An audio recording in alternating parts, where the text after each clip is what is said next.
suốt tờ âm giáo âm phú mi ta lao ô ba inu hatungi lanu ni su final values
Sa tawa vào âm phú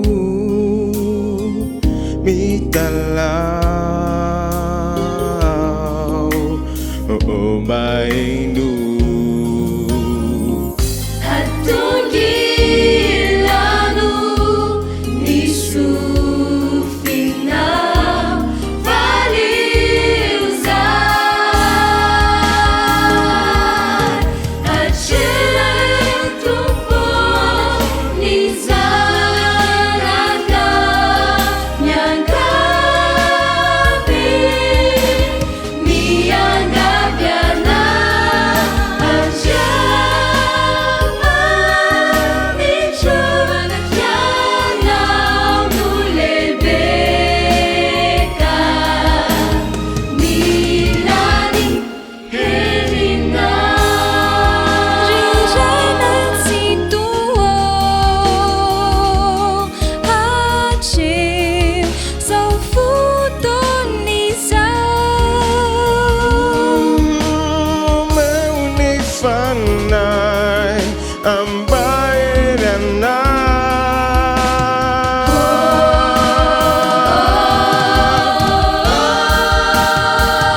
Miarahaba indray rankizy.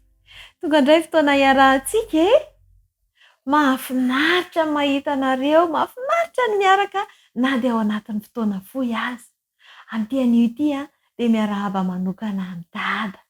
Na androany na rapitso rehefa andro natokantsika ho an'ny dada dia mety foana. Androany dia hitondrantsika anazy ambavaka manokana sy resahantsika manokana ny momba an'io dadantsika io rankizy.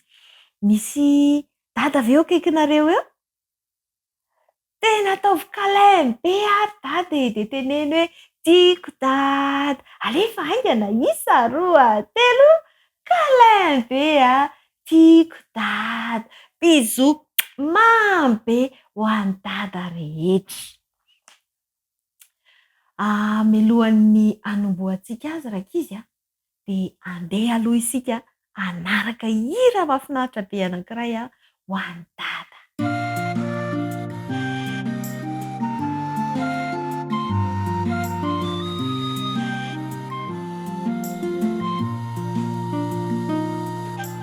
Dada malala tsy foinay, lay tena ny afindrindra. Anio zahay te ankasitrakanao,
misaotra ny ankizy isika, misaotra an'ireo rehetra izay nihira ahafahana mankalaza ny andro manokana ho an'ny dada.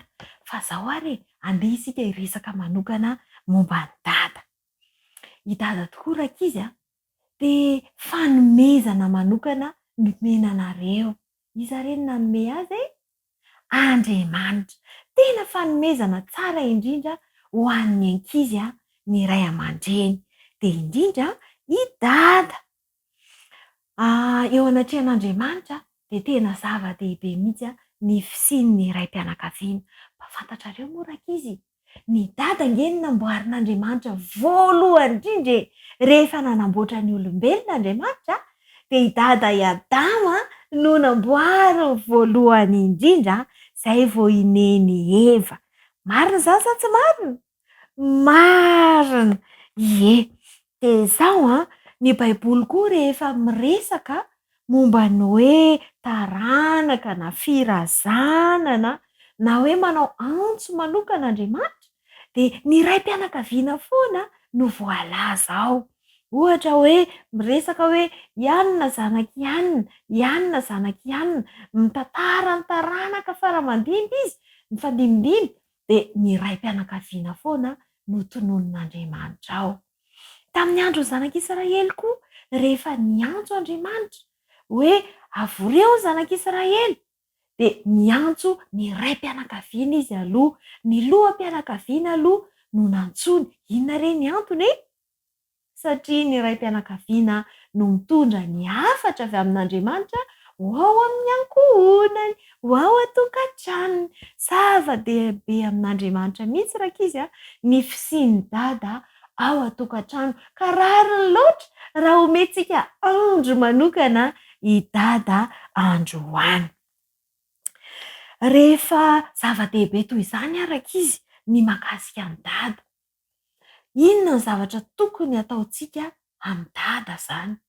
Inona ny zavatra tokony mba asehontsika amin'ny dada satria efa kadô nomen'Andriamanitra antsika i dada. Eny fa na dia misy rehefa hoe tsy eo intsony ny dadany dia mbola omen'Andriamanitra solony dada foana izy mikarakara azy. Efa nomen'Andriamanitra kadô isika izany. Dia avy eo koa dia miasa amin'ny alalan'ny dada foana Andriamanitra, miteny amin'ny alalan'ny dada. Inona ary izany no andraikitra tokony ataontsika ankizy eo anatrehan'izany rehetra izany. Tenin'Andriamanitra ihany rankizy no andeha hojerentsika hoe inona no tokony ataontsika. Andeha aloha jerentsika ao amin'ny ohabolana.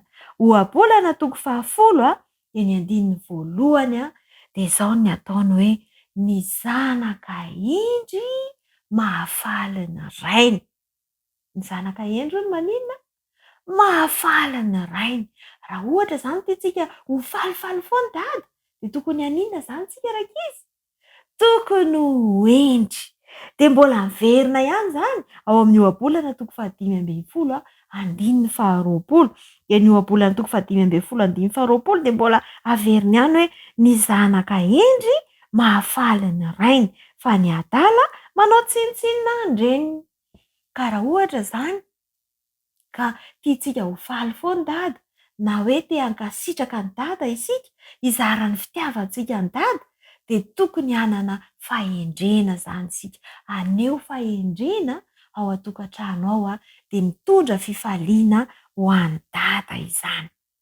Andeha nge vakiantsika koa hoe ny ohabolana. Ohabolana toko 7:20 dia andininy 3. Ohabolana toko 7:20 dia ny andininy 3. Dia izao no lazain'ny tenin'Andriamanitra. Izay tia fahendrena no mahafaly ny rainy.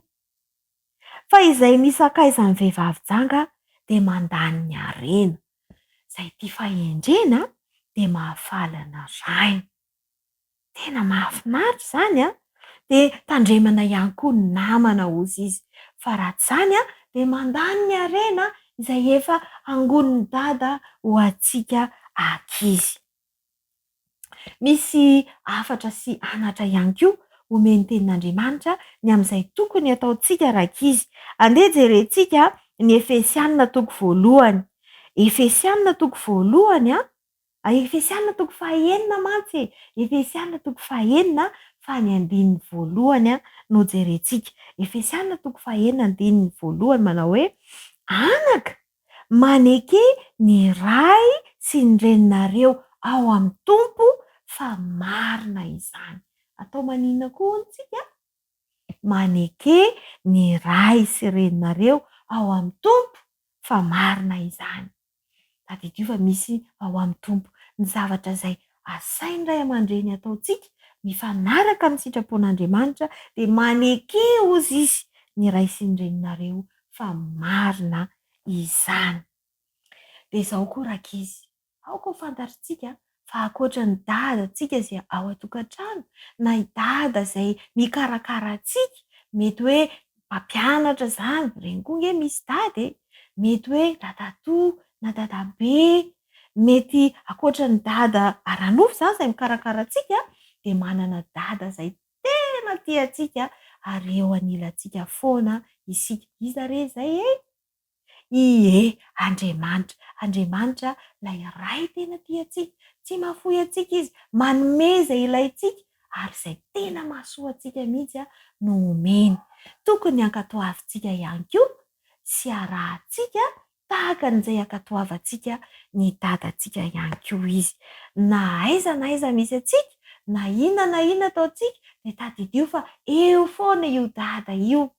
Ary na manao ahoana ny toe-piainantsika, na tsara isika, na ratsy isika, na mahantra isika, na mahay, na tsy mahay, na hoe misy fahasembana azy, dia tsy mahafoy antsika io dada anankiray io. Izy dia miteny ao amin'ny tenin'Andriamanitra hoe eo anilanao foana ary miay anao foana, manome izay ilainao foana. Be mihitsy ao amin'ny tenin'Andriamanitra ao ny manambara izany. Dia izao tokony hankatoavintsika sy arahintsika ihany koa izay dadantsika tena tiantsika izay, nanome zoky mahafinaritra be ho antsika izy mba ho famonjenantsika, mba hahafahantsika miaraka mipetraka amin'izareo any an-danitra. Ndao antsika naraka tantara anankiray izay mampiseho ny fitiavan'io dada io, na ilay dada any an-danitra izany na ilay dadantsika izany.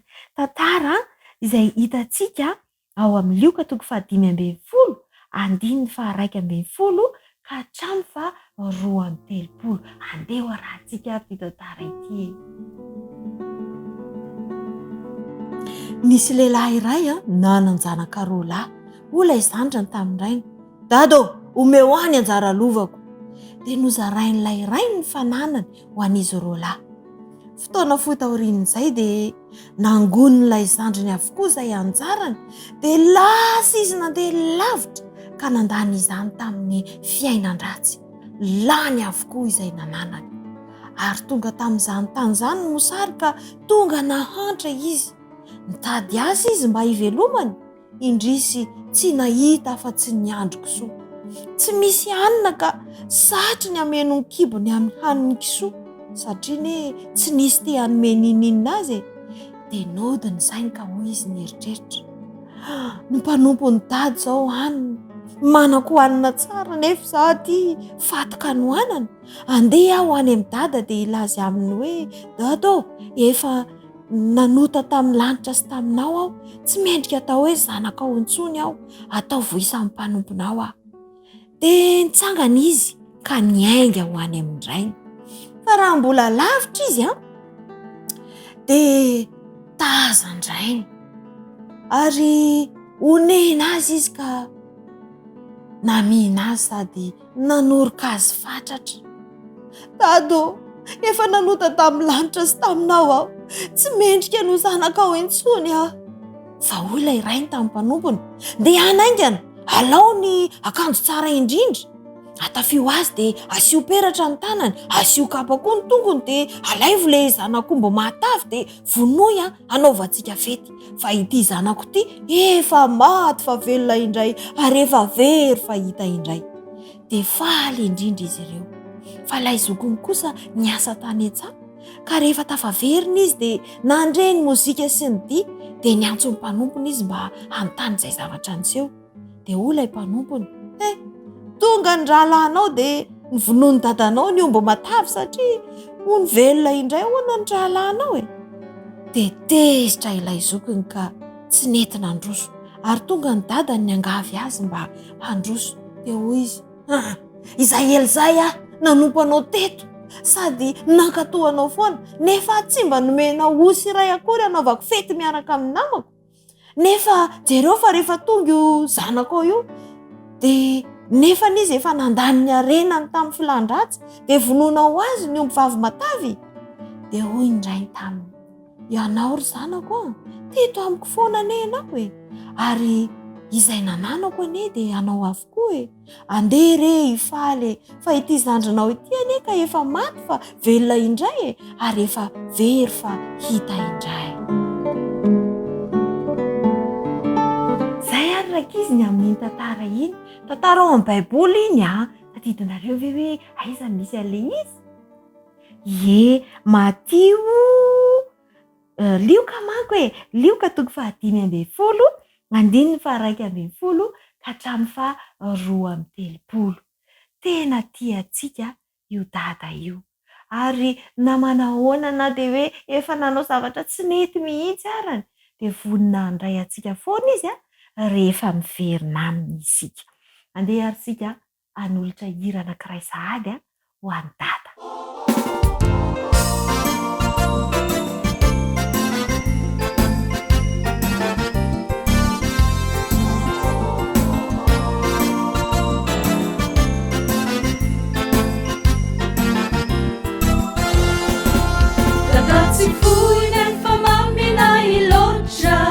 Na tsy malasa kory izany fetina itino amboaran-kira tena tsara voatra oraiso tena avy ao ampona re izao lasainy neny fa tsy lasa nenono izy raha toka tsisy tamin'ny fiainany ianao noho izany dia izao no izy ankalasaitsika eto anio ny fetinao Jesosy tompono itayanao anye atotosana ireo adidi maro be itondram-bavaka anao andrany izahay sy neny mahereza dada maminay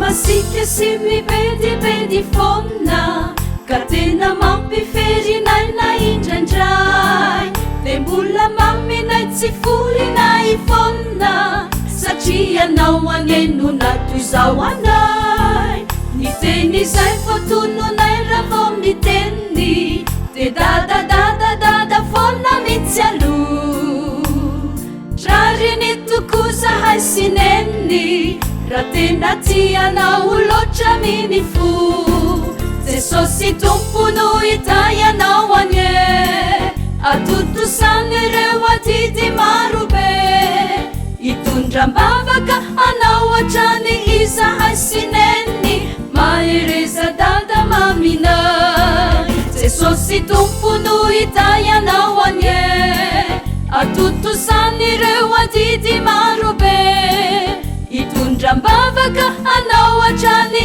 izahay sy neny mahereza dada maminay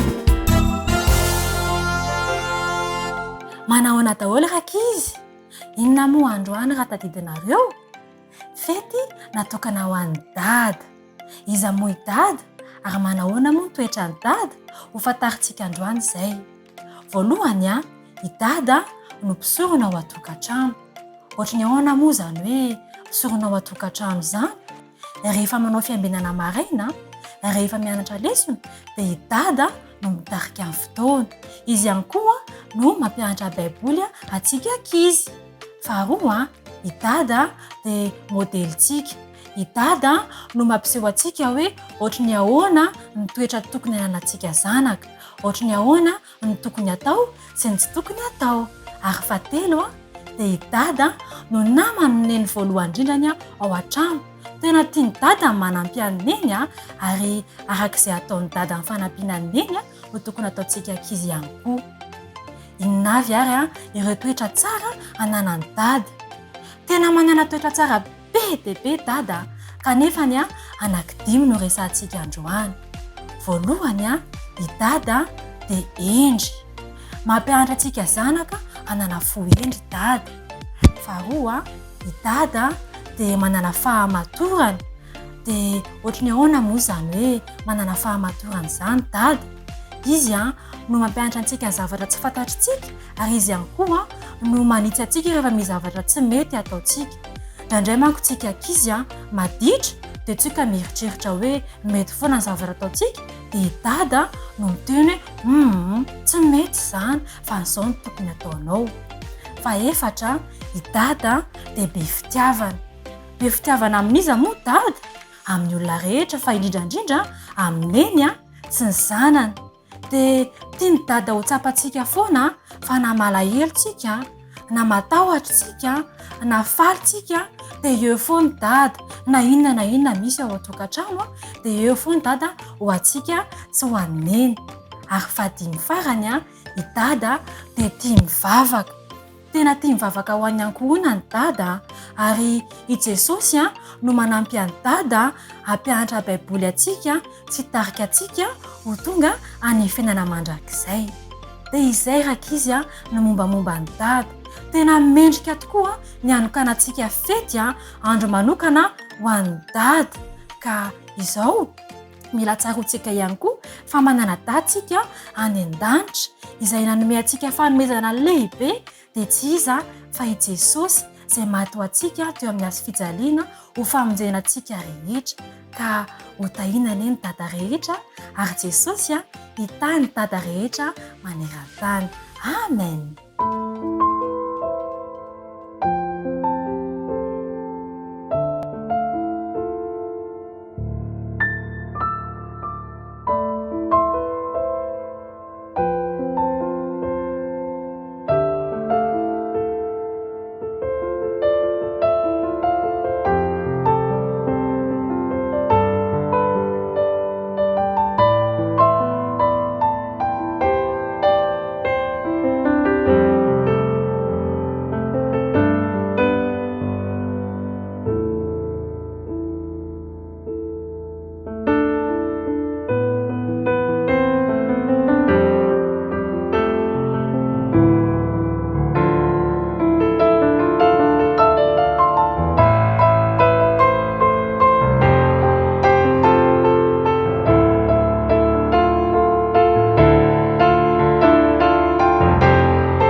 Miarahaba dada tsara ity andro anio ity arabaina satria andro manokana ho anao izao dia fifaliana ho anay zanaka no maneho fitiavana be dia be ho anao. Ny tompony hita mandrakariva hiaro ninona ady hatrehanao dia eo foana Jesosy. Eo foana ihany koa izahay vonina hivavaka ho anao dia mirary soa be dia be dia tiana be mihitsy ny dada.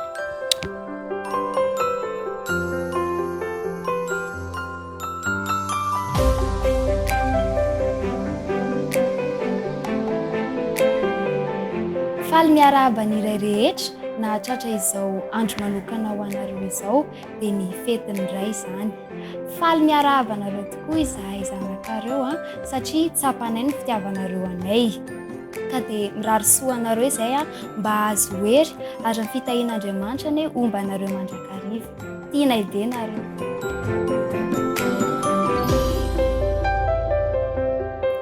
Manahoana daholo sika rakizy? Miarahaba ihany koa ny dada rehetra. Ty anio ity dia andro manokana ankalazana ny fetin'ny dada. Andao sika rakizy anamboatra asa tanantsika, ataontsika fanomezana ho an'ny dada. Inona avy ary no ilaintsika? Carton chemise, taratasy izay loko itiavanao azy, crayon, lakaoly. Izay indray no fitaovana homanintsika ankizy hanamboarantsika fanomezana manokana ho an-dada amin'ity anio ity. Aorian'ity iray ity ary dia hiverina eto isika hiaraka hanamboatra izany.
Raisitsika voalohany ndraiky izy atsasaka carton chemise. Ny ampiasaintsika azy voalohany indrindra dia izao ho afosotsika roa ity carton chemise ity. Ny avy aty amin'ny ankavanana ampiaontsika avy aty amin'ny ankavia. Afosotsika roa ilay carton chemise manaraka ny lavany. Afosotra mahitsy tsara.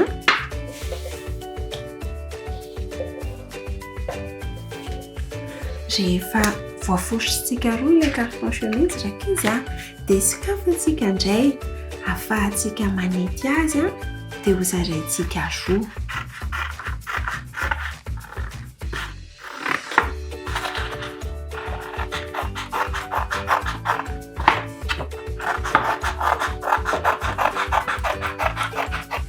Rehefa voazarantsika roa ilay atsasaka carton chemise teo dia nahazo amin'izao isika raiky izy. Dia ny avy any ambony indray no afosotritsika makaty ambany. Afosotra roa indray izany ilay carton chemise. Ny any ambony ampidinina makany ambany. Tsindriana tsara ihany koa.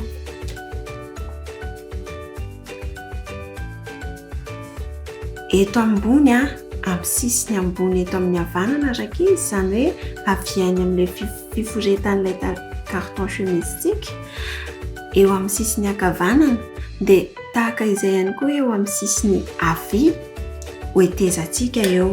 Ho ataontsika mitovy ny refiny ny habean'ilay hetezantsika. Hetezantsika miala avy aty amin'ny ankavanana miditra makany ampovoany, ary tsy hetezana hatramin'ny farany fa rehefa mandeha kely isika dia mijanona.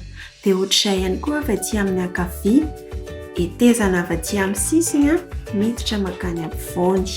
Atao mitovy ny halavan'ilay netezantsika avy any amin'ny ankavanana nakatỳ ampovoany sy ilay avy aty amin'ny ankavia nakeo ampovoany.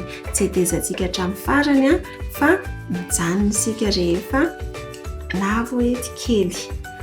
Dia alaintsika ilay netezantsika teo ho afosotritsika makeo ampovoany, na ilay avy eo amin'ny ankavanana na ilay avy eo amin'ny ankavia.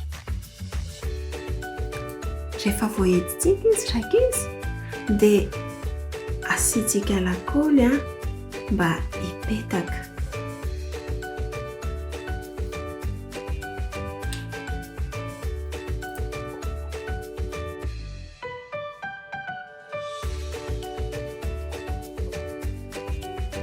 Rehefa voahisitsika lakaoly ary izy roa dia andeha indray isika raka izy handray taratasy tsy mitovy loko amin'ilay izy teo.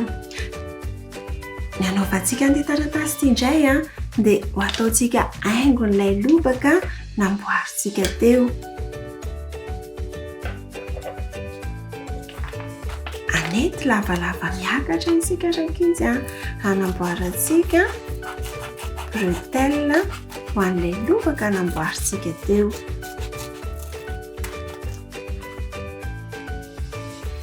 Dia zaraintsika roa mitovy tsara satria ny iray eo amin'ny ilany ary ny iray makao amin'ny ilany.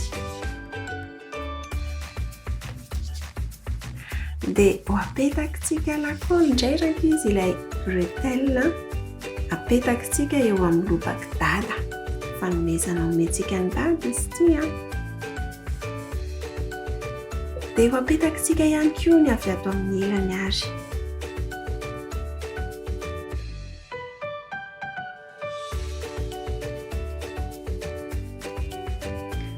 Rehefa vitatsika izay bretelle nataontsika tamin'ny lobaka dada izay raka izy dia andeha indray isika ary hanamboatra ny nœud ho ataontsika amin'ny lobaka dada. Ataontsika tsara tarehy satria fanomezana omentsika ho an'ny dada izy ity raka izy. Manamboatra ilay nœud isika dia mampiasa taratasy miforitra roa tahaka izao, ary rehefa miforitra izy dia mbola ho afosotritsika fanindroany indray.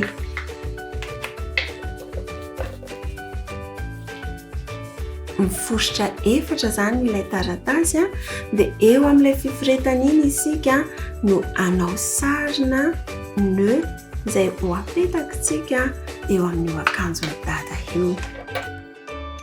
Dia hetezantsika rehefa avy nanoritra an'ilay nœud isika.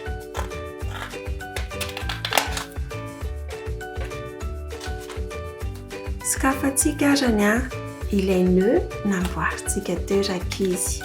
Mahazo endrika tahaka izao isika, ary ny avy aty amin'ny havanana dia ho afosotritsika ho tonga eo amin'ny ampovoan'ilay nœud. Asiantsika lakaoly izy dia ho afosotritsika ho tonga eo ampovoany ny avy aty amin'ny havanana. Dia asiantsika lakaoly hipetaka tsara. Dia ohatrin'izay ihany koa raka izy ny avy aty amin'ny ankavia. Alaintsika indray ny avy any amin'ny ankavia dia ho asiantsika lakaoly indray. Ny avy aty amin'ny havia ilay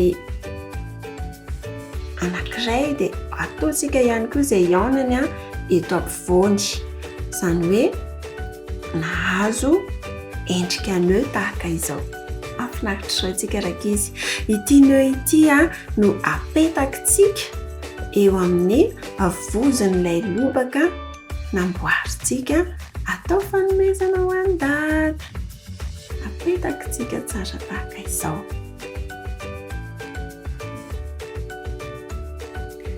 Ary andeha amaranantsika ny fanomezana tsara tarehy ho any dada dia ilay taratasy miforitra 4 izay navalintsika teo ihany anohitra boribory isika rakizy anamboarantsika ny bokotra ny akanjon'ny dada dia etezantsika indray zany ilay boribory. Izany hoe rehefa naforitrantsika 4 ilay taratasy ka manety an'ilay boribory isika rakizy dia mahazo bokotra 4 be izao indray miaraka isika.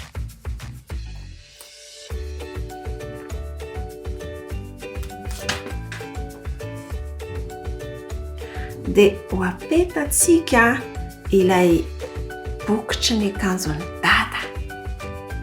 Apetatsika ny voalohany ataotsika eo ambanin'ilay nœud ary ataotsika mahitsy tsara. Ohatran'izay ihany koa ny eo ambaniny.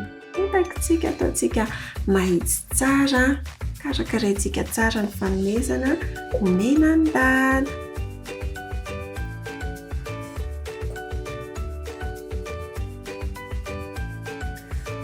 Dia amin'ny mahabokotra azy dia maka crayon isika rakizy mametaka an'ilay lava-bokotra kely anankiroa eo amin'iny bokotra iny. Dia vita ny lobaka tsara tarehy ho ataontsika ankizy fanomezana ho any dada. Ary ity lobaka ity rakizy dia afaka misokatra tahaka izao ary ao anatiny ao no asiantsika ankizy ny firarian-tsoa sy ny teny mamy ho any dada. Afaka metahantsika ihany koa ny sary ho any dada ary afaka haingotsika arak'izay mapety azy.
Tado, irinay ianao mba ho dada modely, ho dada manokana, dada fakely. Mpizara afity tokapo amin'eny, maneho tambitamby rehefa miteny. Tado, irinay ianao mba ho dada miavaka, tsy mpiteny maloto fa dada mivavaka. Ho dada mpanintsy, ho dada mpananatra, ho tarafin'ny ankizy fa dada filamatra. Dado, irinay ianao tsy ho dada mpimamo fa ho dada mitsiky vao tonga ao an-trano. Dada ho mendrika ireharehana, tsy mandositra didy fa tia mikaramo. Dado, irinay ianao mba ho dada mahery, mpiaro ny ankizy, hiaro aneny. Iny sandrina iny azona itikina, eo an-tratra ny dada hitositosina. Dado, fangatahako ity tena farany sisa e. Ndao mba hiomby ity isika, ho ankohonana lavitra ireo disadisa, dia haran-dova ilay paradisa.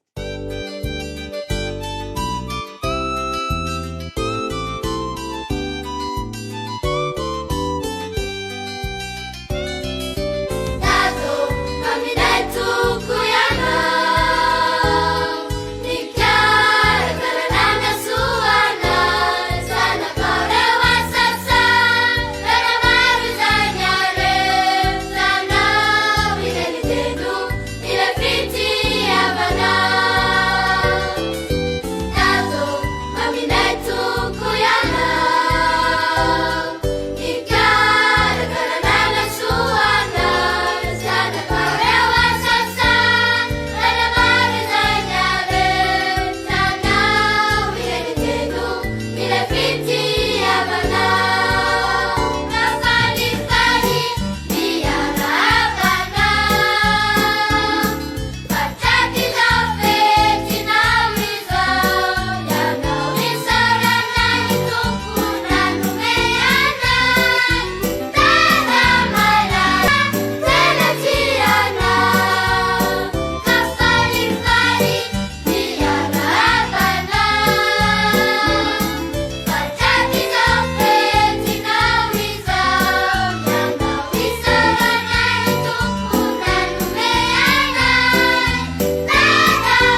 Hianatra hira vaovao indray tsika raiky izy androany a satria fetiny dady androany dia hanolotra hira ho any dady tsika.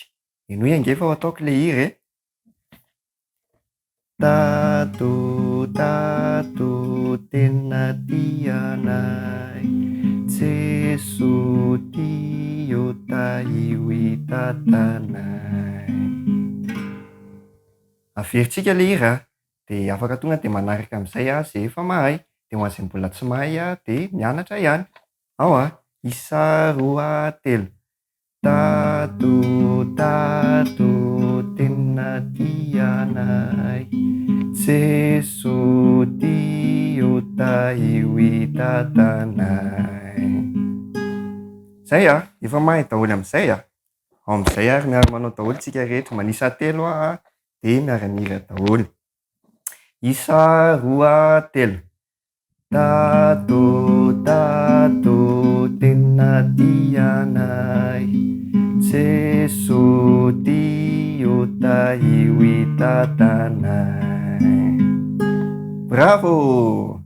Dia izay zany hirantsika androany raiky izy a, veloma daholo.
Misy ny fotoana dia miasa foana miezaka mitady izay asoanao na reraka zay izy torovan'izay tsy izy ny fo ny mitempo fitiavana fa hitadarakizy Nyasize chizi niezaka mafimba atunga tikirumbanuna Va itadarakizi Nyarisha tikya mami rifirisi ainanjbe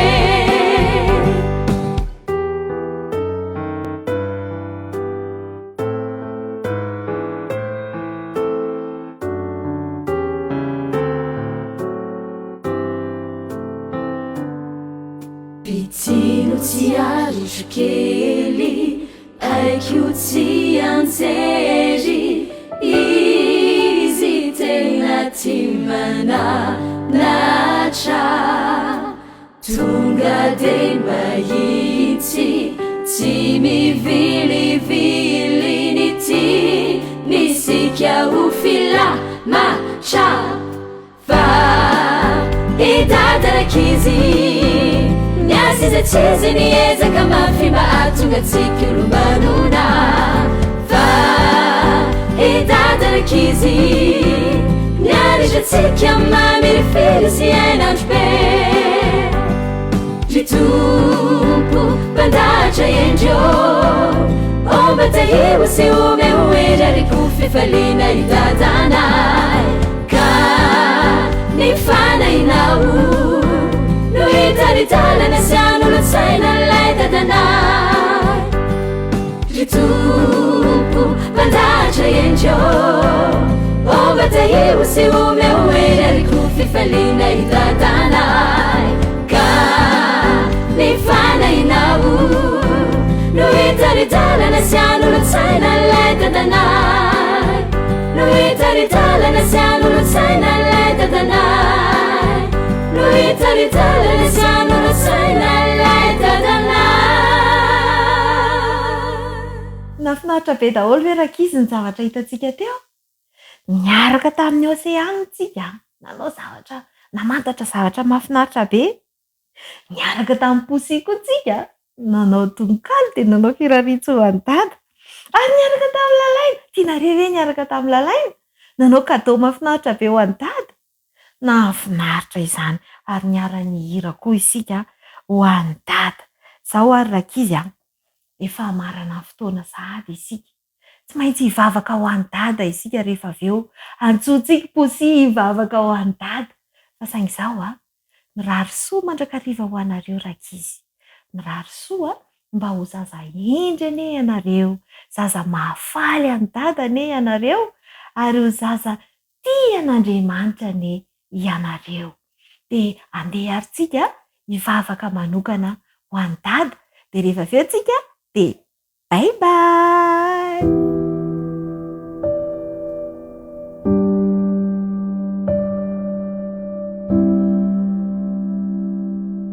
Ray malala izay ny an-danitro, misaotra anao izay satria nomena ho an'ny dada. Misaotra satria tombotsoa lehibe ho anay ny manana azy ireo. Ny angatanay amin'ity andro manokana ho an'izy ireo ity Jesosy dia mba hitahinao an'izy ireo hatrany. Anafianao hery azy, n'aiza misy azy n'inona ataony dia ianao eo foana ampahery azy. Meo fahendrina ihany koa izay zanaka rehetra mba ho modely ho an'ny dada, ary ihany koa mba ho reharehan'ny dada indrindra. Mba ho feno fankatiavana ny tokantranonay, mba ho lapa-kely ho santatra ilay paradisa izay efa homaninao ihany koa. Izany vavaka izany tononiko amin'ny anaran'i Jesosy. Amen.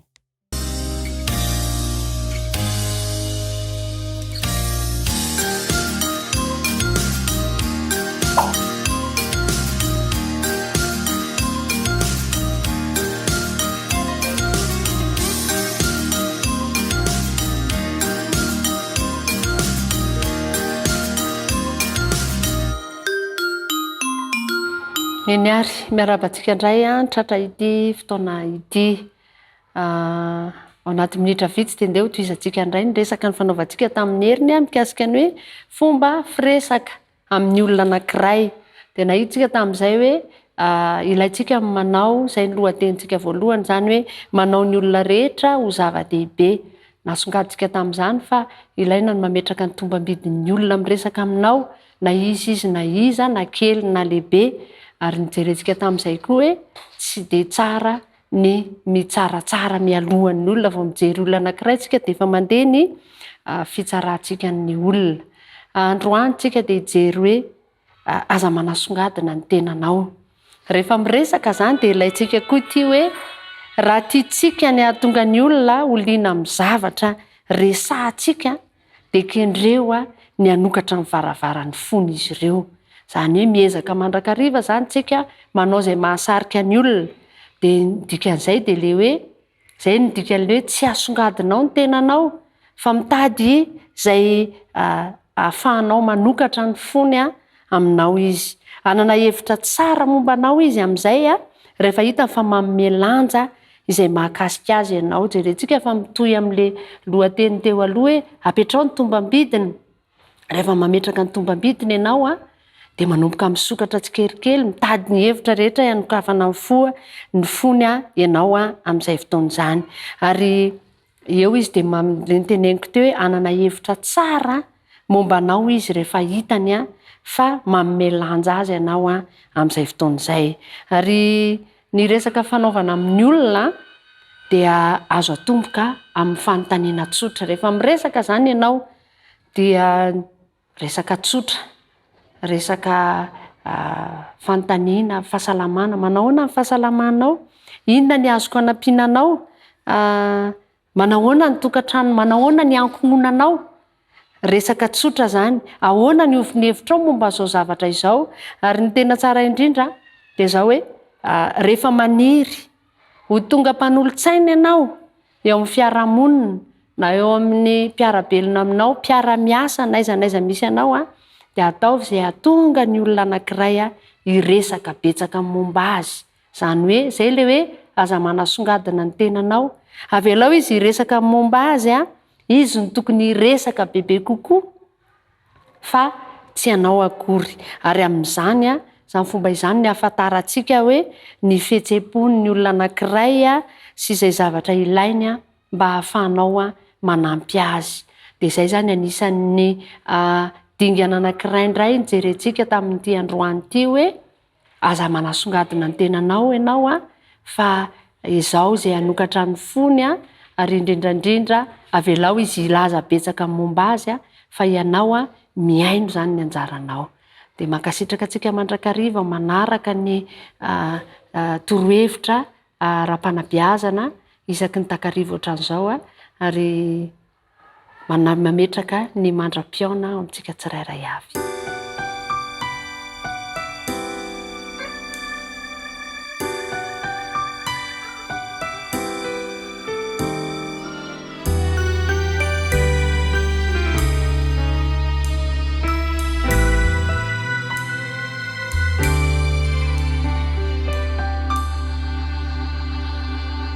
Mandondonao amponao Jesù miandry mitalo miankafy anao feontsy milaza tena ty miandrandranao odory voay izy voay ny fonao fa izy tondra fiainana vavao valuni antsony resuni tanani hoanao ny fitiavany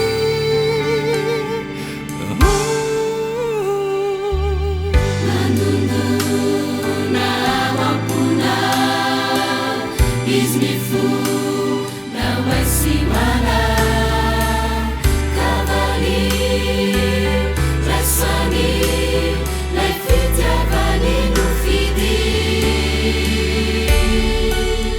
avela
soa indray atao anatin'ny fandaharantsika ary manasanao ampanajana anaraka izany hatramin'ny farany.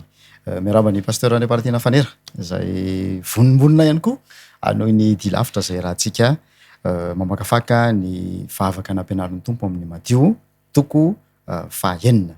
Ao amin'ny toko fahaenina ny fahafolo tapany biny misy atsika fizarana faharoa satria efa natsetitsika tamin'ny farany ny tapany voalohany hatao ane ny sitraponao. Miarabanao pasteur manasanao avatrany ihany koa itondra ny toy ny famelabelarana izay fa malina ny rehetra. Ianary miaraba anao ihany koa namanatinao fifaliana mandrakariva ihany koa no iarabanantsika izay hanokana fotoana ary mankasitraka ny faly anantsika mandrakariva. Andriamanitra ny amaly fity atsika ary Andriamanitra ny anatanteraka ny sitrapony amintsika. Zay moa zany zao le lohateny diniantsika hoe ho ataony sitrapon'Andriamanitra araka ny dinika nataontsika tamin'ny tapany voalohany dia hoe ho tanterahan'Andriamanitra eo aminao tokoa ny sitrapony dia ny anananao fahavelomana hoe mba ho velona ianao dia ny alanao amin'ny ratsy ka mba ho velona ianao amin'ny alalan'i Jesosy Kristy satria izy dia efa nanome an Jesosy Kristy ary efa nanao ny fomba rehetra mba hatanteraka ny sitrapony eo amin'ny fiainantsika. Isan'ny fomba fiteny mahazatra andavanandro efa ampiasaina isan'andro mihitsy ny hoe raha sitrapon'Andriamanitra. Dia eo zany lasa ohatran'ny hoe hifaniliana zay zavatra zay sitrapony sa tsy sitrapony le izy ohatra tsy tanteraka le zavatra dia ngamba tsy sitrapon'Andriamanitra ngamba niny. Eto nefa dia mazava le fanazavana ny rahantsika farany fa ny alantsika amin'ny ratsy ny tena sitrapon'Andriamanitra ny havelona antsika zany no tena tadiaviny. Ndahoary sontsika ny fanazavany atao any ny sitraponao fizarana faharoa. Ianary raisiko le fampidirana nataonao teo namanadinao hoe fiteny mahazatra zany hoe raha sitrapon'Andriamanitra dia ho tonga any zay hoe andehana amin'ny toerana anankiray zany dia raha sitrapon'Andriamanitra dia ho avy any zay. Dia na ihany koa hoe misy zavatra tiatsika na iritsika dia mivavatsika hoe raha sitraponao dia mba ohatra hoe fanadinana raha sitraponao dia mba ataovy afaka amin'io fanadinana io sisy mivaly le fanadinana tsy afaka ianao dia sisy ianao hoe na mampiony tena hoe zay zany sitrapon'Andriamanitra atao ahoana moa fa dia zay zany indraindray ohatra ny tena tsy azoko mihitsy indraindray zany ohatra ny manitsina an'Andriamanitra hoe ny tsy fahafahanao zany ny tena sitrapon'Andriamanitra ny atonga anao tsy afaka ve zany no tena sitrapon'Andriamanitra sa indraindray tsika ohatra ny hoe atsipitsika any amin'Andriamanitra le zavatra rehetrarehetra mivavaka hoe raha sitraponao Andriamanitra dia mba ho afaka kanjo ianao tsy afaka dia sisy ianao zay zany sitraponao Andriamanitra zao tsy fahafahako zao zany sitraponao fa mila mitandrina tsara tena mila mitandrina tsara amin'izany zavatra zany. Andao raisina kely ohatra anankiray eto hoe mihiba ohatra hoe olona anankiray mifoka sigara dia miesaka izy zany miala amin'ilay sigara dia efa ho afaka raha sitrapon'Andriamanitra. Lasa ohatrany hoe miteraka fisalasalana ray zany hevitr'Andriamanitra manoloana n'ilay raha sitrapon'Andriamanitra dia afaka amin'io dia ngamba mety manao ezaka izy na tsy fantatro ao anatin'izay rehetrarehetran'izay ahoana ny ametrahana an'izay amin'ny toerany mba ho marina tsara le fahazoantsika an'le hoe sitrapon'Andriamanitra.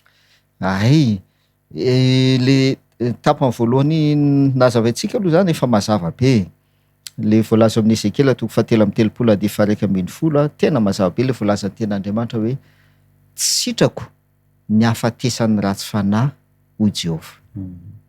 Ny sitrapon'Andriamanitra zany dia tsotra ny hahavelona anao sy ny anananao fiainana. Zay sitrapon'Andriamanitra ary zay ny namanadinao no amafisiny Jaona toko 7:10 le toko sandiny mahazatra antsika hoe fa toy izao ny tiavan'Andriamanitra zao tontolo zao nomeny ny zanan'ilay tokana mba tsy ho very izay mino azy fanana fiainana mandrakizay. Inona ny sitrapon'Andriamanitra dia mba tsy ho very ianao tsy hahatonga anao ho very fanana fiainana de zay le amafisiny zay le lazaina ny Ezekila hoe sitrako ny afatisany ratsy fanahy hoy Jehovah le mpanota io fa ny sitrapony satria zay sens négatif le fihezanteny mantsy de avy eo miova ho fihezantany tsotra le izy fa ny alany ratsy fanahy amin'ny lalany mba ho velona izy zay tsara le fihezanteny a sitrako ny afatesany fa ny alany mba ho velona zay tsara le mahafinaritra be ny firafitra le fihezanteny io milaza izy aloha hoe tsy sitrany fa avy eo milaza am'izay izy mba hialany amin'ny ratsy de ho velona izy zay zany ny sitrapony zay ny sitrapony mba tanteraka an'izay sitrapon'Andriamanitra zay de nomeny Jesosy iny le vakitsika Romana 10:5 Andriamanitra mampiseho ny fitiavany atsika fony mbola mpanototsika de maty hamonjy Kristy zay zany ny sitrapon'Andriamanitra de ny ananatsika fiainana amin'ny alalan'i Jesosy satsay dia nomena Jesosy hamonjy atsika amin'ny fahotana iny le jerevantsika tamin'le tapa voalohany hoe mila miala amin'le fahotana de ahoana sisa de le lioka 5:10 le fanoharana ny amin'le zanaka no raisitsika tamin'izay fotoana zay fa nao raisitsika kely le fomba fiteny le hoe raha sitrapon'Andriamanitra de zao hoe de ho avy an'izay raha sitrapony sisa misy tena amin'ny soratra masina zay afaka manazava an'izay na manadinao Isaia 5:5 ao mba jerevantsika kely ary Isaia 5:5 fa ny fihevitro tsy fihevitrareo ary ny lalanareo kosa tsy mba lalako ho Jehova zay io zany de milaza amintsika hoe ny fihevitro hoy Andriamanitra tsy fihevitrareo ary ny lalanareo tsy mba lalako de noho io teny io zany mahatonga atsika milaza n'le teny zay hoe raha sitrapony satria tsika mihevitra hoe andeha za andeha ho any anana rapitso mihevitra zay ianao ny fihevitrao tsy fihevitr'Andriamanitra ny lalanao tsy lalana de zay zany mahatonga le fomba fiteny hoe raha sitrapon'Andriamanitra de ho tonga ny arapitso satria Andriamanitra manana ny fieviny satria zay tsy araka amin'ny fihevintsika ary ny baiboly raha moa tena zany hoe Andriamanitra manana ny hevitra zay iverako anareo izy de hevitra hitondra fiadanana fa tsy loza zay koa zany le izy ny fihevitr'Andriamanitra dia fihevitra zay mitondra fiadanana ho atsika fa tsy loza ka na ina zavatra miseho ohatra tsy afaka fanadina eny ianao de hozy izy ianao hoe de kena moa zany izy ty fa de zay angamba ny sitrapon'Andriamanitra ny fihevitr'Andriamanitra tsy fihevitrao ary Andriamanitra manana hevitra ivelana anao hitondra fiadanana fa tsy loza de soratsaitsika mihitsy zany ny fiheverana miiba izy ny amin'ny toejavatra zay miseho amin'ny fiainatsika zay ary zay mahatonga le hoe ankinina amin'Andriamanitra kay zany le zavatra rehetra zay zany tokony atao hoe ankinina amin'Andriamanitra zavatra rehetra ary rehefa mivavaka zany tsika dia ny atao zany de hoe raha eo tahaka nataon'i Jesosy tao amin'ny sary Getsemane aoka tsy ny sitrapoko anie natao fa ny anao aoka tsy ny fihevitro Andriamanitra no tanteraka no tanterahana fa ny fihevitrao satria ny fihevitrao tsy fihevitro ny lalako tsy lalana zay le fantaniana anankiray manitikitika pasteur azo atao ary ve zany ny manao drafitra manoloana zay fahafantarana famaritana ny hoe sitrapon'Andriamanitra zay manao drafitra ho amin'ny hoavy ny manao drafitra azo atao ny ten'Andriamanitra ny milaza tsy tadidiko eto moa zany le tosy andiny fa le teny no tadidiko de hoe milaza ohatran'izao ny teny Jehova hoe ankino amin'i Jehova ny lalanao ary matoky azy fa ataony tanteraka ankino am' Jehovah ny lalanao, zay le drafitra plan. Ankino am' Jehovah zo izy ny lalanao ary matoky azy fatao tanteraka, zay le hoe matoky azy. Ankina am'le izy de matoky, apetraka ao am'le izy, de izy manana ny hevitra zay heverana anao. Izy zay zany izy fa zay moa zany le hoe mila manao plan ve tsy azo atao tsara mihitsy ny manao plan. Izy hoe ankino salamo fahafito amby telopolo vakeo re fahadimy. Ankino am' Jehovah ny lalanao ary matoky azy fa ataony tanteraka. Zay ankino am' Jehovah. De mbola misy toky zany ray mitovitovy amin'io any ary aloha hoe ary apetrao aminy ny fikasanao rehetra ohatrohatra zay le teny miala tsiny indrindra fa tena tsy tadidiko le toky sy andeny le izy de raha fitinina zany a le drafitra ataonao de tokony ho ary salatranao fa mifanaraka am'lay atao hoe sitrapon'Andriamanitra.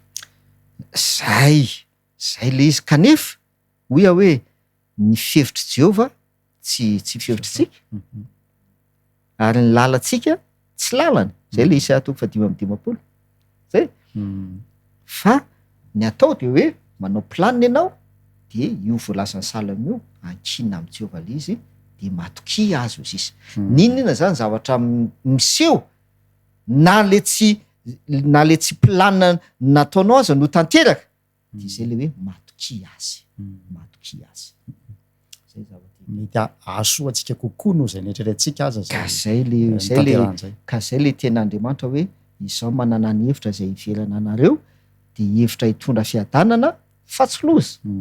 Zay ny antony izy. Ndao tsika hiditra am'le etapany faharoa am'le hoe atao anay sitraponao. Nisy fantaniana vitsivitsy zay napetraka tsika tamin'ny tanam-piandohana le hoe inona moa zany le tena sitrapon'Andriamanitra, vitatsika ve ny manao ny sitrapon'Andriamanitra, inona mahazava-dehibe ny fanaovana le sitrapon'Andriamanitra.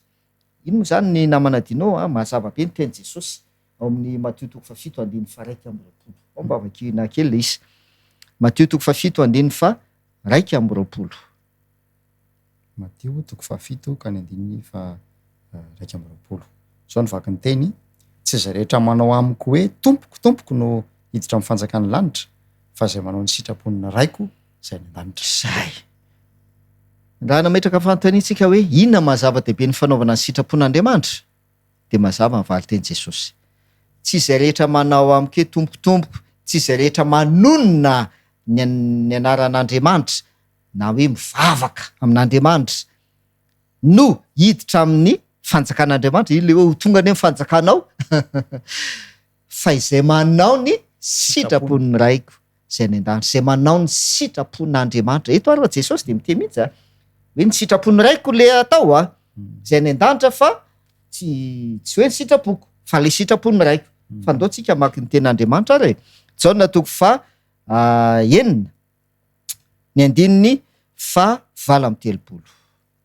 Jaona 4:9-9:20. Fa tsy nidina avy tany an-danitra mba hanao ny sitrapoko fa ny sitrapony zay naniraka. Zay ry havana malara ianao zay miaino sy manaraka zao fandarana zao, rehefa mivavaka ianao zany hoe ho atao ane ny sitraponao de aza adino io Jaona 4:9-20. Jesosy no miteny de hoy Jesosy tsy nidina avy any an-danitra mba hanao ny sitrapoko fa ny sitrapony zay naniraka, sitrapony ray zay naniraka. Raha tia fantatra ny sitrapon'Andriamanitra ianao hoe inona kay le sitrapon'Andriamanitra ary ahoana no afahako manao ny sitrapon'Andriamanitra, Jesosy tonga de mazava be le teny Jaona 4:9-20. Jesosy tompoko, Jesosy iray ihany no voalaza fa nidina avy any an-danitra nanao ny sitrapon'ny ray teto an-tany Jesosy. Dikan'izay ny zavatra zay nataon Jesosy, ny zavatra zay niainan Jesosy, zay zany ny sitrapon'ny ray, sitrapon'Andriamanitra. Na de tsy de mahafinaritra atsika aza nandray. Ie ary mifandray ndray izy namanadinao mifandray le vavaka satria Jesosy miantso hoe ray eo de enao koa mivavaka hoe rainay eo. Jesosy nidina avy any an-danitra nanao ny sitrapony rainy ka mivavaka izy hoe ho atao ane ny sitraponao za nidina avy any an-danitra nanao ny sitrapony ray de nao koa zany lefa manao le vavaka de tokony zay ko hoe ho atao ane ny sitraponao ray eo tahaka an Jesosy zay zany izy hoe tahaka an Jesosy de hoziza hoe raha tia hafantatra ny sitrapon'Andriamanitra sika ary raha tia hafantatra ihany koa tsika hoe ahoana ny ahafahako manao ny sitrapon'Andriamanitra de Jesosy mila fantara ary tanteraka amin'izay fotoan'izay le efa mivaky itsika ty toko sy andiny ty Jaona toko 7:7 de tanteraka io teny io amin'izay fotoan'izay de ahoana ozy izy Jaona toko 7:7 ary izao ny fiainana mandrakizay de ny mahafantatra anao zay Andriamanitra tokana sady marina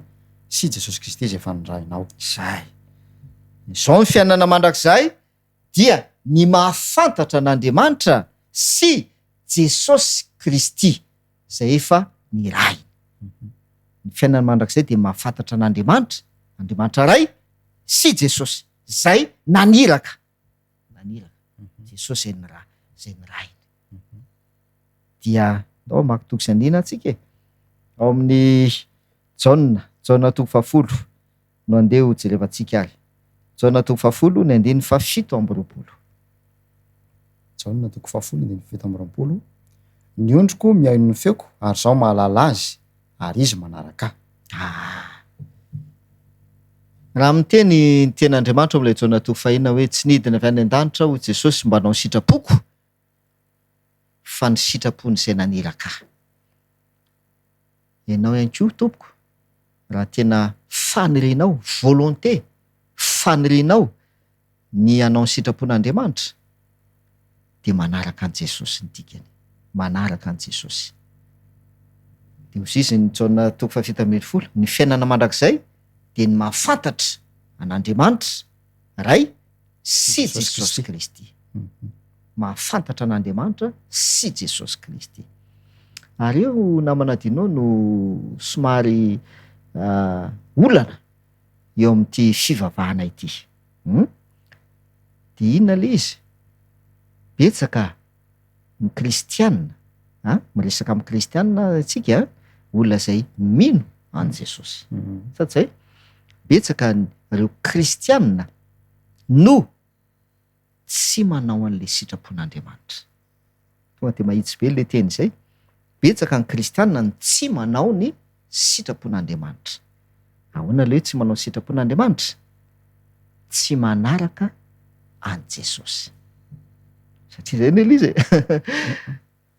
raha tia hanao sitrapon'Andriamanitra sika Jesosy no nanao sitrapon'Andriamanitra izy teto an-tany nanao sitrapon'Andriamanitra zay azonao tsara mihitsy de zay nataon Jesosy no arahanao de Jesosy no arahanao de zay mahatonga ny Jesosy miteny amin'ny Jaona toko 10 hoe ny ondriko mihaino feoko ary zao mahalala azy ary izy manaraka za nanao ny sitrapony ray izy manaraka de manao sitrapony ray koa izy takaozy izy ohatrotra zany anie le tejavatra am'sy hoe fa tsy hoe ianao mieritreritra hoe inona moa zany zao le sitrapon'Andriamanitra mivavaka de manino tsotra be Jesosy nanao ny sitrapony ray nidina ty avy any an-danitra de arao Jesosy tompoko zay izy arao Jesosy fantariny nataon Jesosy de zay arahana de anisan'izay namanadinao zay na tonga antsika nanazava n'iny ten'Andriamanitra iny de eo amin'ny Matthieu toko 7:10 toko 7:17 Matthieu toko 7:17 ary tamin'izay Jesosy de avy tany Galilea ka tonga teo amoron'ny Jordana de nanatona ny Jaona izy mba ataony batisa Jesosy tsy nidina avy any an-danitra ho Jesosy mba hanao sitrapoko fa ny sitrapon'izay naniraka inona nataon Jesosy eto nanatona na ny Jaona teo amin'ny Jordana mba atao batisa inona zany ny sitrapony ray atao batisa de Jesosy natao batisa satria tsy ny sitrapony no ataony fa ny sitrapony ray de ianao tia maniry mba hanao ny sitrapon'Andriamanitra ary ianao mivavaka hoe ho atao ane ny sitraponao ray eo ho atao ane ny sitraponao de manaraka an' Jesosy ny ataonao de zay ny mahatonga le hoe ianao koa mila tobatisa tsy resaka fiangonana io esory eo-tsainao mihitsiny zany hoe resaka fiangonana hoe zara atao batisa de lasa fiangonana ohatray tsy resaka fiangonana io fa hoe inona le sitrapon'Andriamanitra fantatrao hoe le sitrapon'Andriamanitra ary maniry ny anao sitrapon'Andriamanitra venao raha ianao no miezaka ny anao sitrapon'Andriamanitra de efa mazava le fanazavantsika taloha voalohany tsy vitanao zany fa Andriamanitra mihitsy no miasa ao anatinao zay le izy kanefa soa ihany zay ne le izy hoe tena fahasoavana no ataon'Andriamanitra atsika fahasoavana nomeny Jesosy nidina teto an-tany Jesosy ampiseho amintsika sy ampafantatra amintsika hoe zao le sitrapon'Andriamanitra zao no tokony atao satria zay ny sitrapon'Andriamanitra de voalaza eto natao batisa izy tao Jordana zay zany ny sitrapon'Andriamanitra ary zay natonga azy ny teny rehefa nandady Jaona sy ny sisa de avakeo ane ny valiteny Jesosy 5:12 Mateo 7:5 fa namaly Jesosy ka niteny taminy hoe ekeo ihany ankehitriny fa izao no mety amintsika ahatanteraka ny fahamarinana rehetra ka de nekeny izy zay natonga Jesosy nilaza n'io teny io hoe na de teo mitady ny fomba rehetra Jaona andavana an Jesosy fa tena tsy nety mihitsy Jesosy ekeo ihany ozy izy ekeo mba hatanteraka n'inona fahamarinana rehetra mba hatanteraka ny fahamarinana rehetra satria zay ny sitrapon'Andriamanitra mba hatanteraka ny fahamarinana de tsy haiko ry havana malala hoe tena azonao tsara ve zany ten'Andriamanitra zany mazava aminao tsara ve zany ten'Andriamanitra zany fantatrao ve le sitrapon'Andriamanitra ary tena ao am-ponao ve ny anao ny sitrapon'Andriamanitra raha zay mantsy de mila atao batisa anao dikany tahaka an'iza tahaka an' Jesosy tahaka an' Jesosy mila atao batisa anao de akoatran'izay koa ty namanadinao dia misy tokosandininy izay ovakitsika amara-paranantsika ny ty fizarana faharoa ty dia ao amin'ny Jaona 4:12 ny 5:15 Jaona 4:12 ka ny 5:15 raha tia ianareo dia hitandrina ny didiko raha tia ianareo Jesosy no teny raha tia ianareo de hitandrina ny didiko ho Jesosy hitandrina ny didiko fa nahoana zany ve ny sitrapon'Andriamanitra ihany koa ve zany de ny hoe nitandremantsika ny didiny ndao maky ny ten'Andriamanitsika Jaona 4:15 fanakaiky io ihany 4:15 indray de ny 10:10 Jaona 4:15 ka ny 10:10 zao novaky ny teny raha mitandrina ny didiko ianareo de hitoetra amin'ny fitiavako tahaka ny tanemako ny didiny ndraiky sy nitoerako amin'ny fitiavany zay mazava le ten'Andriamanitra raha tia ianareo Jesosy de tandrina ny didiko de mety mbola misy misalasala zany hoe zany didy folo zany efa fona zany sinsisa misy mampianatra an'izany mantsy hoe efa fona ny didy folo efa nomboan Jesosy amin'ny fijaliana sinsisa fa vakio tompoko le Jaona 5:15 de mazava be ny teny Jesosy de ono sy Jesosy raha mitandrina ny didiko ianareo dia mitoetra amin'inona mitoetra amin'ny fitiavako de ampiny inona ny antony tahaka tsy ndeko tsara tahaka ny nitandremako ny didiny raiko sy nitoerako amin'ny fitiavany tahaka nitandremako ny didiny raiko aika zany Jesosy zay le hoe tsy ny sitrapony tsy tonga tsy nidina avy any an-danitra izy mba nanao ny sitrapony fa ny sitrapony zay naniraka azy de ozy izy tahaka ny tandremako za mitandrina n'inona za nitandrina ny didiny ray de satria za nitandrina ny didiny ray de ianareo any ko raha ty a de mitandrina ny didiko ny didiko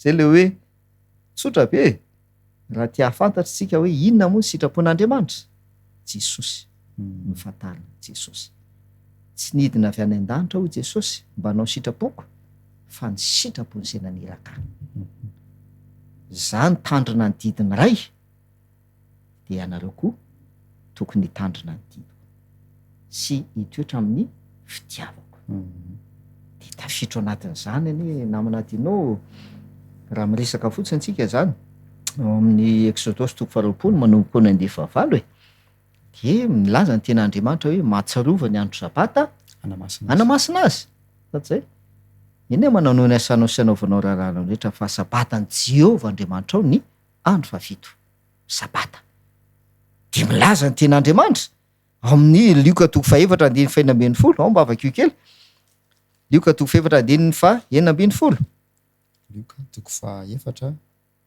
ka ny 5:4 zao ny vaky ny teny de tonga tao Nazareta zay nahabe azy izy ary araka ny fanaony de niditra tao amin'ny sinagoga tamin'ny andro sabata izy ka nitsangana amaky teny io zany zao ny ten'Andriamanitra manome pirofo raha fotsiny oa misy maro amin'ny ten'Andriamanitra zay milaza fa Jesosy tety ambony tany de nitandrina ny didy pirofo nitandrina ny didy faefatra izy de tsina fa ny sabata fitandremana ny sabata andro fitsarana de zay zany ny sitrapon'Andriamanitra de ianao anko raha te hanao ny sitrapon'Andriamanitra de manaraka an'izany ianao fa tsy tokony iseho zany ty namanadinao ty toejavatra ty hoe misy olona anankiray kristianina anankiray mivavaka izy de miantso hoe raha inay ny an-danitra manaiky an'Andriamanitra ho rainy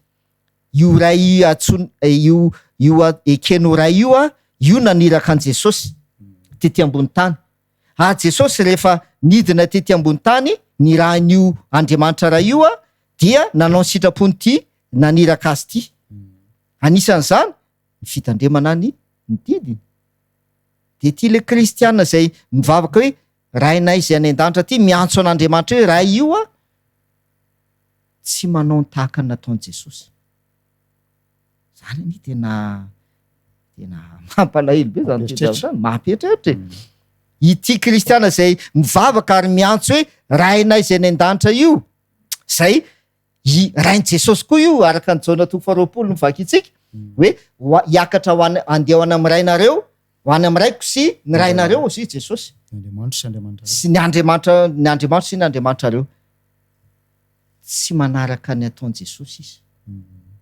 kanefa izy tianao ny sitrapony ray sady zay tianao ny sitrapony ray dia enganeka mba tsy hotoy zany tsika zay le hoe ny fivavahana marina dia io vavaka zay nampianaran'i Jesosy io raha tianao ny sitrapony ray ianao Jesosy no jereo ary Jesosy no ekeo sy arao dia tanteraka eo aminao ny sitrapon'Andriamanitra fanandramana efa nandalovany apôstôly Paoly mihitsy izy io amin'ilay fanambarana mezinezana ataony hoe manahafa tahaka ny anafafa Kristy milaza hoe zany hoe tena nandehanan'ny Paoly daholo ary dingana nandalovan'i Jesosy voalaza hoe sitrapony ray reo tena fiaikana be io teniny nataony apôstôly Paoly io namanadinao ao amin'ny Korintiana 1:1-12 misy an'zay sisy Paoly hoe manahafa aho izy tahaka ny anahafako any Kristy i Paoly dia nanahaka ny Kristy zay nanahaka ny Kristy nanaraka ny Kristy ary anisan'ny azo lazaina hoe pirofo ihany koa de le tenin'ny Paoly le teny tadidiko moa zany fa le toko zaniny tsy tadidiko fa asa na hitanao olo izy de le tenin'ny Paoly hoe voaomby miaraka amin'ny Kristy eo amin'ny azo fijaliana ao izy sady zay tsy zao intsony no velona fa Kristy no velona ato anatiko. Tsy lo tsara le teny apôstôly, tsy izantsony velona afaka mitovy amin'ny teny Jesosy ane zany teny apôstôly Paoly zany, mitovy hoe tsy ny sitrapoko no atao, tsy tonga mba hanao ny sitrapoko fa ny sitrapony izay naniraka. Ary Jesosy dia niteny an'izany ao amin'ny Jaona 4:10 ao mba vakitsika kely ary amara-paranantsika azy. Jaona 4:10 ao na izy niteny Jesosy. Jaona 4:10 zao nivaky ny teny, tsy mino va ianao fa izaho ao amin'ray ary ny ray ato amiko. Ny teny izay lazaiko aminareo dia tsy avy amiko izany lazaiko izany, fa ny ray mitoetra ato amiko no manao ny asa. Zay Jesosy miteny eto dia aussi Jesosy miteny avy amiko, miteny izay lazaiko, ahoana izy izy? Tsy avy amiko anie. Miteny izay lazaiko aminareo anie tsy avy amiko izy izy fa avy amin'izy. Ny ray mitoetra ato amiko no manao ny asa. Zay, fa ny ray izay mitoetra ato amiko no manao ny asa. Haike zany ny asa rehetra izay ataon'i Jesosy io tsy avy aminy, fa ny ray izay mitoetra ao aminy no manao an'le asa. Hiterantsika izay amin'ny tapany manaraka momba le hoe ao ataony sitraponao ty. Ary io zany manamafy an'le Filipianina 2:9 hoe Andriamanitra ao anatinareo, Andriamanitra no miasa ao anatinareo atateraka ny fikasany na ny fanaovana. Atateraka ny sitrapony na ny fikasana na fanaovana atateraka ny sitrapony. Dia aussi izy ianao mivelan-kely amin'le apôstôly Paoly milaza hoe manafahy tahaka ny hanafaka an'i Kristy. Ny apôstôly Paoly zany ny fiainany dia tena nanahaka an'i Jesosy izy. Izay nahatonga azy nasa ny teny hoe tsy izaho intsony ny velona, Kristy ny velona ato anatiko. Dia le Kristy ny velona ato anatiko no manao ny asa tahaka an'i Jesosy. Ny ray izay mitoetra ato amiko no manao ny asa aussi Jesosy. Amin'izay fotoana izay dia tratra le hoe tanteraka. Dia mifandray am'le taloha rehetrarehetra reny hoe fahamasinana sy fahatanterahana. Mankasitraka an'ira pasteur nazava ny famohan-kevitra androany engany mba ho tehirizina ao ampon'ny mpanaraka ny fandarana izany afatra sarobidy izany. Andeha hoentsika mavaka. Hivavakantsika ary. Rainay izay ny an-danitro, misaotra anao izay noho ny amin'i Jesosy Kristy.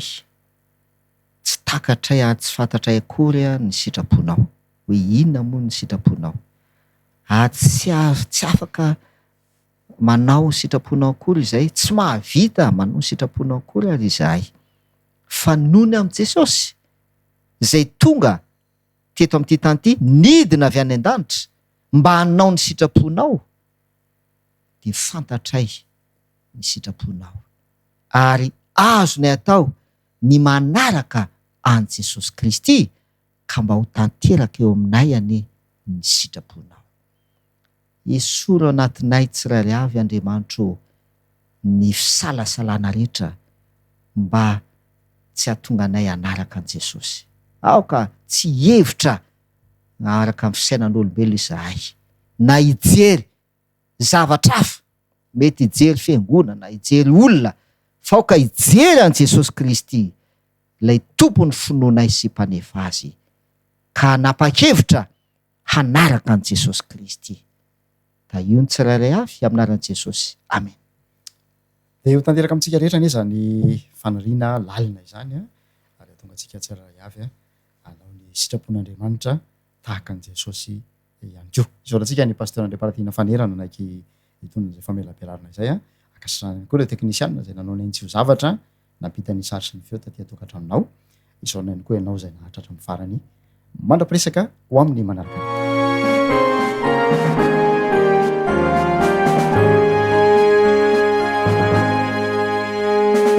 We have this hope that burns within our hearts, hope in the coming of the Lord. We have this faith that Christ alone imparts, faith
There is a candle in every soul, some brightly burning, some dark and cold. There is a spirit who brings a fire, ignites a candle, and makes his home. Carry your candle, run to the darkness, seek out the hopeless, confused and torn. Hold out your candle for all to see it. Take your candle, go light your world. Take your candle, go light your world.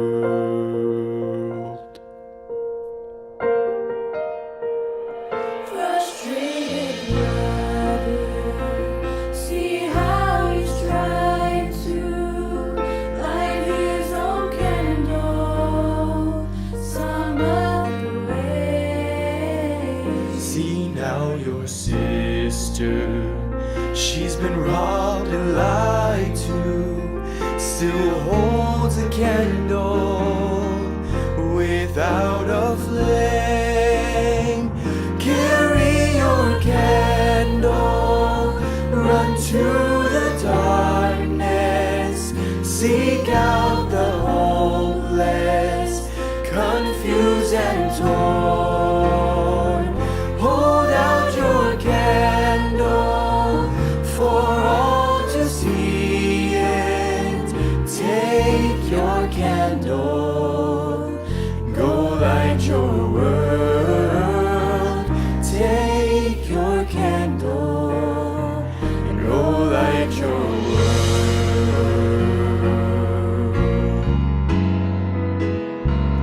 We are a family whose hearts are blazing, so let's raise our candles and light up the sky, praying to our Father in the name of Jesus. Make us a beacon in the darkest times. Carry your candle, run to the darkness, seek out the hopeless, confused and torn.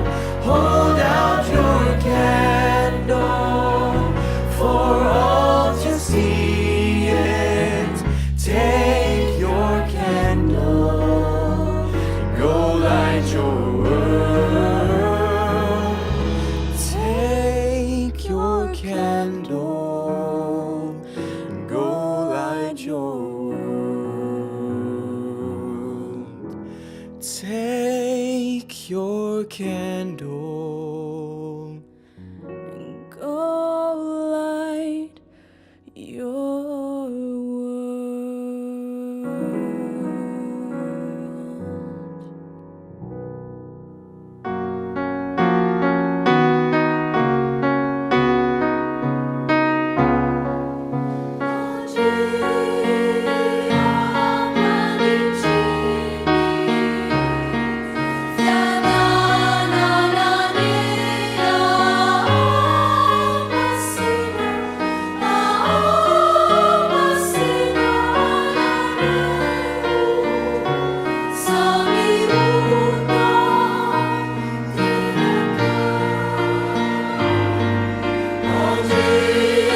Falitray miaraba antsika rehetra ry namana malala ry mpiaino mahatoky amin'izao fandarana mamitsika izao. Mankasitraka antsika manaraka ny fandarana ry miaraba antsika rehetra amin'ny anaran'i Jesosy Kristy tompontsika.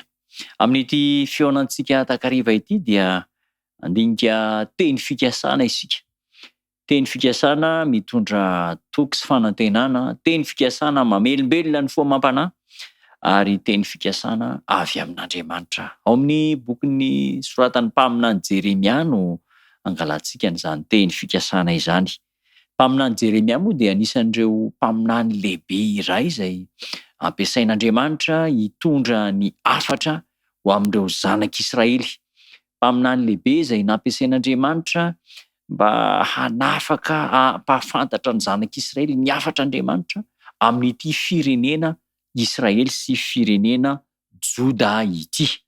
Ka rehefa mijery ny andinin'ny toko voalohany ao amin'ny bokin'ny Jeremia isika, ao amin'ny bokin'ny Jeremia toko voalohany dia ao no ahitantsika ny fomba izay niantsoan'Andriamanitra any mpaminany Jeremia. Ary fomba mahagaga, mahatalanjona ihany koa. Tsy hoe Jeremia mpaminany ihany fa isika olombelona ihany koa dia antsoin'Andriamanitra. Ary misy fanazavana mahagaga izay ampiasain'Andriamanitra amin'ny bokin'ny Jeremia io. Zao no ambaran'ny tenin'Andriamanitra ao amin'ny bokin'ny Jeremia toko voalohany. Andininy 4 sy ny 5. Jeremia zany eto no manao fijoroana vavolombelona na ilay ataontsika hoe témoignage ny amin'ny nentson'Andriamanitra. Zao no ambaran'ny tenin'Andriamanitra. Tonga tamiko ny tenin'i Jehovah nanao hoe hatry ny fony ianao tsy mbola noforoniko tany an-kibo no efa fantatro. Ary hatry ny fony ianao tsy mbola teraka no efa nao masinika io sy notendreko mpaminany ho an'ny firenena. Fony mbola tsy nisy ianao dia efa fantatro. Ary fony mbola tsy teraka no efa nao masinika io ho tendreko mpaminany ho an'ny firenena. Ny atao hoe mpaminany dia mitondra ny hafatra avy amin'Andriamanitra ho amin'ny firenena ho amin'ny vahoaka. Mandray hafatra avy amin'Andriamanitra dia milaza izay hafatr'Andriamanitra izay amin'ny vahoaka. Tsy dia hoe ilay mpaminany zany araka ny fahafantarantsika azy, tsy dia ilay afaka milaza ny zavatra ho avy, amin'ny zavatra mbola ho ela be. Tsy dia izay loatra. Eny ao anatiny ihany izay fa ny tena heviny dia izao. Mandray zavatra avy amin'Andriamanitra dia manaparitaka, manambara izay hafatr'Andriamanitra izay. Ka tonga tamin'i Jeremia ny tenin'Andriamanitra.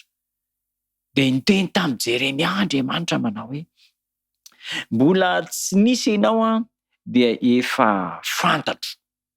Ary mbola tsy teraka ianao dia efa nofidiko sy notendreko hitondra ny hafatra ho any amin'ny vahoaka. Inona moa ny hevitra izany? Ny hevitra dia tsotra ihany. Avy amin'Andriamanitra ny fisitsika. Sitrapon'Andriamanitra ny fahatongavantsika eto ambonin'ny tany. Ary mahatona velan'Andriamanitra iseho eto ambonin'ny tany eto isika dia izao sitrapon'Andriamanitra nampisy antsika tsiraray avy.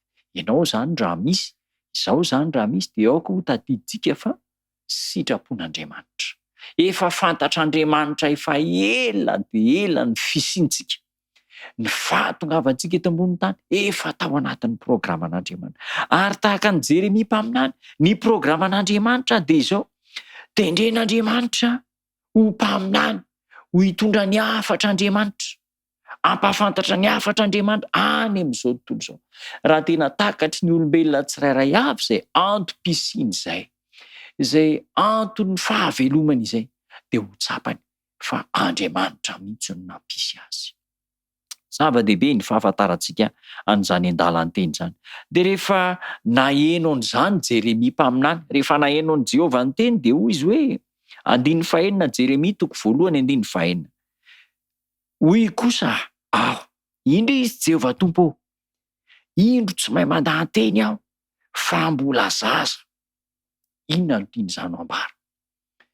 Ekeko fa nitendrenao mpaminany anambara ny hafatra ao, hitory ny fahamarinanao sy ny famonjenao any amin'ny firenena Israely sy any amin'ny firenena Joda, any amin'izao tontolo izao. Fa izao miala tsiny Andriamanitra miala tsiny fa sady tsy mahay miteny no mbola zaza. Ny ao ambadika izay fanambarana zay zany dia zao, tsy afaky ny anao ny sitraponao, tsy afaky ny anatanteraka ny etaetanao Andriamanitra, tsy ho vitako izany zavatra izany. Izany koa no matetika ataontsika manoloana an'Andriamanitra sy ny sitrapon'Andriamanitra. Vokatry ny toe-javatra mitranga eo amin'ny fiainana sy izao tontolo izao dia zao, miala tsiny, miala fondro amin'Andriamanitra, tsy afaka hanany ao an'io Andriamanitra, tsy afaka hanatanteraka an'izy io. Dia Andriamanitra indray no miteny. Izy ity zany dia ohatran'ny hoe fifamaliana teo amin'ny Jeremia sy Andriamanitra, mandresy lahatra ny Jeremia Andriamanitra, mandresy lahatra azy Andriamanitra. Zao ny ambaran'Andriamanitra ho Jehovah tamiko. 17. Aza manao hoe mbola zaza aho fa andeha amin'izay rehetra andrako anao ianao, ary izay rehetra andodiko anao no ambaranao. Aza miala tsiny fa ekeo ny zavatra atoroko anao, ny zavatra asaiko ataonao atao, ny zavatra andodiko anao atao fotsiny izay ataoko asaiko ataonao. Miala tsiny matetika isika amin'ireo asan'Andriamanitra, amin'ireo baikon'Andriamanitra, amin'ireo asa famonjena hitantanana ny fiangonan'Andriamanitra izay tiany ataontsika. Tena miala tsiny isika, everitsika fa tsy Andriamanitra ny nanamboatra antsika, tsy an'Andriamanitra ny fahaizantsika sy ny asantsika sy ny fomba fitenitsika sy ny talentantsika. Everitsika fa tsy an'Andriamanitra ireny, fa vokatra nitranga tsy naty eo amin'ny fiainantsika. Dia hoe Andriamanitra hoe aza manao an'izany ianao ry Jeremia, andeha amin'izay rehetra nirahako anao ianao, izay baiko sy andiko anao zany ny ataonao. Dia manome toky Andriamanitra ho anao hoe 19. Aza matahotra azy ianao, fa momba anao hamonjy ianao aho ho Jehovah. Ry namana malala, ninona ahiahintsika eo amin'ny fiainana, ny tsy fahaizantsika, ny momba antsika ray manontolo manoloana ny asan'Andriamanitra. Ninona mety ho tahotra ananantsika manoloana ny zavatra hitranga, ny tsy fahaizantsika, ny alehibe ny sakana sy ny fiaikana izay mety hiatra, ny problema ho avy. Dia hozy Andriamanitra amin'ny Jeremia manao hoe aza matahotra fa hamonjy ianao aho. Matetika ny antsika ny ahihano lasa aloha noho ny fikasan'Andriamanitra sy ny programan'Andriamanitra. Ny ahiah sy ny tahotra no mandeha aloha, ka dia tonga avokoa izao fialan-tsiny rehetra izao, miala tsiny amin'Andriamanitra. Dia hozy Andriamanitra hoe aza matahotra fa momba anao aho, aza matahotra fa hamonjy ianao aho. Ary manome toky izy, manome teny fikasana amin'ny Jeremia 1:7. Dia izao no tenenin'i Jehovah tamin'izao ny fihetsika nataon'Andriamanitra. Nanenjitra ny tanan'i Jehovah ka nanendry ny vavako, nanendry ny vavan'i Jeremia ary hoy Jehovah taminy, indro efa nataoko eo ambavanao ny teniko. Manendry anao aho zao anio zao, anam-pahefana amin'ny firenena sy ny fanjakana hamongotra sy anjera, andrava androdana ary anorona sy ambola. Mandidy ianao, efa nomeko anao ny fandresena sy ny fahombiazana rehetra. Mandidy ianao. Nateky Jehovah teo amin'ny tanany Jeremia ny tanany Jehovah, teo molotry Jeremia ny tanany Jehovah, natehany dia hozy hoe aza matahotra, anongotra izay tsy araka an'Andriamanitra ianao, ary amboly sy ampiroborobo. Izany teny fikasana izany koa no atolotra antsika rehetra tahaka ny tamin'i Jeremia. Aza matahotra, aza be fialan-tsiny, fa Andriamanitra ny momba antsika. Manoloana ny toe-javatra rehetra mitranga dia hitantsika Andriamanitra. Dia nandresy Jeremia raha jerentsika amin'ny boky iray manontolo, fandresena mihezinezina no azon'i Jeremia. Tanteraka aminao koa izany teny fikasana izany ka hiteny aminao Andriamanitra hoe aza matahotra momba anao aho.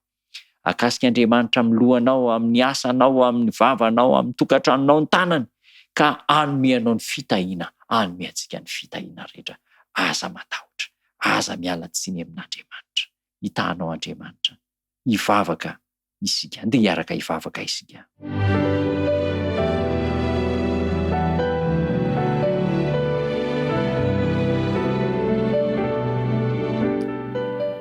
Ry tompo tsara indrindra, be fitiavana sy be famindram-po any an-danitra ao, misaotra anao izay satria manome hafatra mahatonga saina anay ianao androany.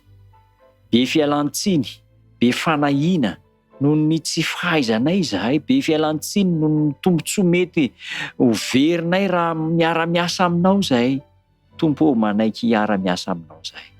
Kasio amin'ny tananao ny vavanay, kasio amin'ny tananao ny molotray, ny tenanay, ny asanay, ny fivelomanay, ny tokantranonay. Ary mitenena aminay manao aza matahotra fa momba anao. Iaro anay ianao. Tanterao amin'ny namana rehetra manaraka izao fandarana izao izany tsodrano izany teny fikasana. Ka ny hoavinay rehetra tsisy mampatahotra feo ampelantananao. Tononoko ny vavaka amin'ny anaran'i Jesosy Kristy Tompo. Amen.